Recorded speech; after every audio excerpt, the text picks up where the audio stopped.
Hello বন্ধুরা, আসসালামু আলাইকুম। কেমন আছেন সবাই? শামুস কিচেনে আরও একবার আপনাদের স্বাগত জানাই। তো আজকে আমি চিংড়ি রান্না করব, চিংড়িতে আলু রান্না করব আর সেটাই আপনাদের সাথে শেয়ার করব। আশা করছি আজকের রেসিপিটা আপনাদের কাছে ভালো লাগবে। তো চিংড়ি ভুনা রান্না করার জন্য এখানে আমি চিংড়ি নিয়েছি। তো চিংড়িগুলোকে আমি ভালোভাবে বেছে ধুয়ে নিয়েছি।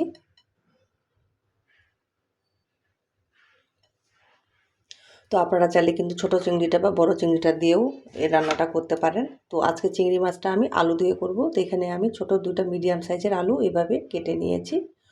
তো আলু দিয়ে চিংড়ি রান্না করলে খেতে কিন্তু খুবই মজাদার হয়ে থাকে। তো চলুন কথা না বাড়িয়ে আমরা মূল রেসিপিতে চলে যাই। তো গ্যাসের উপরে আমি একটি কড়াই বসিয়ে দিয়েছি। এখন আমি তেল দিয়ে দিব। তো এখানে আমি কুচি করে রাখা পেঁয়াজ দিয়ে দিচ্ছি।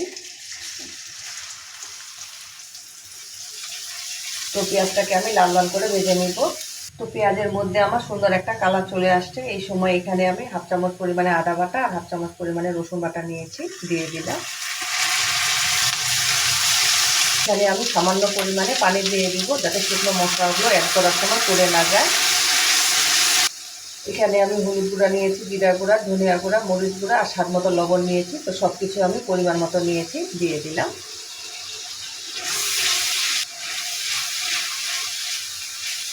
তো মশলাগুলোকে আমি এখন ভালোভাবে কষিয়ে নিব। তো মশলাগুলোকে আমি ভালোভাবে কষিয়ে নিয়েছি। এখন আমি ধুয়ে রাখা আলুগুলো দিয়ে দিব।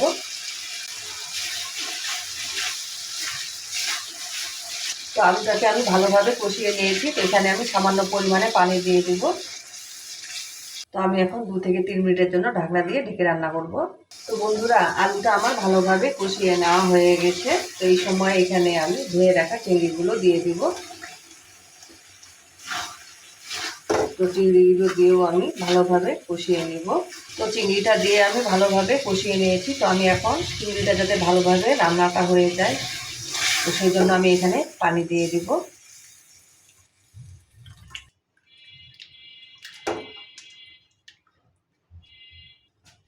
তো আমি এখন ঢেকে রান্না করব। তো বন্ধুরা, চিংড়ির মধ্যে যে পানি দিয়েছিলাম সে পানিটুকু কিন্তু আমার টেনে আসছে। তো এই সময় এখানে আমি 3টা আস্ত কাঁচামরিচ দিয়ে দিলাম। তো বন্ধুরা, কষাতে কষাতে আমার কিন্তু চিংড়ি থেকে অলরেডি তেল ছেড়ে দিয়েছে। তো আমাদের কিন্তু রান্নাটা কমপ্লিট হয়ে গেছে। আর নামানোর আগ মুহূর্তে আপনারা লবণটা চেক করে নেবেন, লবণ ঠিক আছে কিনা। তো আমার কিন্তু রান্নাটা হয়ে গেছে আর খুব সুন্দর একটা চিংড়ির ঘ্রাণ বের হয়েছে। তো আমি এখন গ্যাসের ফ্লেমটা অফ করে দিব। বন্ধুরা, কত সহজে আর ঝটপটভাবেই কিন্তু এরকম আমরা চিংড়ি দিয়ে আলু রান্না করে নিতে পারি। এটা খেতে কিন্তু দারুণ হয়ে থাকে। তো যারা চিংড়ি পছন্দ করেন আজকের রেসিপিটা তাদের জন্য, বড় থেকে ছোট সবাই কিন্তু খুবই মজা করে খাবে এভাবে চিংড়ি রান্না করলে। আশা করছি আজকের এই চিংড়ি মাছের রেসিপিটা আপনাদের কাছে ভালো লাগবে। তো আমার রেসিপিগুলো যদি ভালো লেগে থাকে লাইক দিবেন, কমেন্ট করবেন। আপনাদের সুন্দর একটা কমেন্ট আমাকে উৎসাহ দেয়। এরকম মজার মজার সহজ রেসিপি পেতে আমার চ্যানেলটিকে সাবস্ক্রাইব করে আমার পাশে থাকবেন। সবাই ভালো থাকবেন। আসসালামু আলাইকুম।